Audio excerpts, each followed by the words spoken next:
அதிமுக ஒருங்கிணைப்பு குழுவைச் சேர்ந்த திரு புகழேந்தி நம்மோடு இணைந்திருக்கிறார். சார் வணக்கம். உங்களோடு பயணிச்சவர் அதிமுகவை ஒன்றிணைக்க வேண்டும் அப்படிங்கிற அந்த நோக்கத்தோட உங்களோட இணைந்து பணியாற்றியவர் தற்போது தாவேகவில் இணைந்திருக்கிறார். உங்களுடைய பார்வை சார். அந்த நம்பிக்கையை இழந்து விட்டார். அதுதான் சரியான பதில். புத்தாண்டில் புதிய தலைமுறையில் பேசுவதில் பெருமைப்படுகிறேன். என்னன்னு கேட்டீங்கன்னா, எவ்வளவோ முயன்றோம். நான், அவரு, அத்தனை பேரும் கேசிபி ஆரம்பித்து எல்லாம் முயன்றோம். அதில் அவர் நம்பிக்கையை முழுவதுமாக இழந்து விட்டார். ஜே.சி.டி. பிரபாகரன் முன்னாள் சட்டமன்ற உறுப்பினர். இது என்னன்னு கேட்டீங்கன்னா, கட்சியிலிருந்து ஒவ்வொருத்தரா வெளியில போறது என்பது அந்த கட்சிக்கு ஒரு அழிவு பாதையை நோக்கி அந்த கட்சி சென்று கொண்டிருக்கிறது என்றுதான் சொல்ல முடியும். இதுக்கெல்லாம் சமாதானம் சொல்லவே முடியாது. தலைவர் காலத்திலே சட்டமன்ற உறுப்பினராக இருந்தவர்.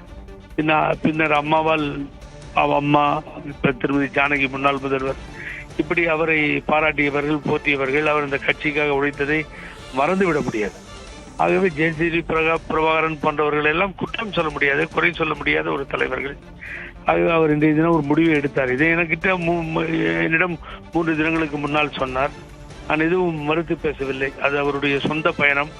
ஆகவே சொந்த பயணத்திலே போய் நான் தவேக தலைவரிடத்தில் இணைகிறேன், சேருகிறேன் என்றார். வாழ்த்துக்கள் என்று சொன்னேன். சற்று முன்னர் அவர் தொலைபேசி மூலம் தொடர்பு கொண்டு சேர்ந்து விட்டேன் என்று சொன்னார். அவருடைய சன்னு ஒரு 2-3 மாசத்துக்கு முன்னாடி போய் சேர்ந்துட்டாருங்க. சேர்ந்து இப்போ சமீபத்தில் இந்த போட்டோ எல்லாம் வந்துச்சு. ஆகவே வேறு இடமில்லை. ஆகவே அவர் திராவிட முன்னேற்ற கழகமா தாவேகாவா என்கின்ற முடிவை எடுக்கும் பொழுது தாவேகா என்கின்ற முடிவை எடுத்து விட்டார். தலைமை மீது இனி நம்பிக்கை இல்லை. இந்த தலைவரோடு இணைந்து சேர்ந்து போக முடியாது.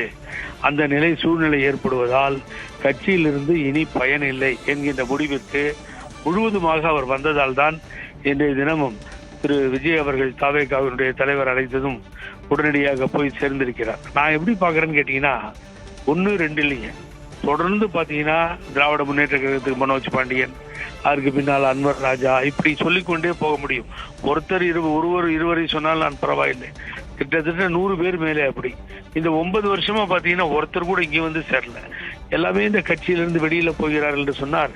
இந்த தலைவர் தலைமை திரும்பி வர வேண்டும். நன்றி திரு புகழேந்தி.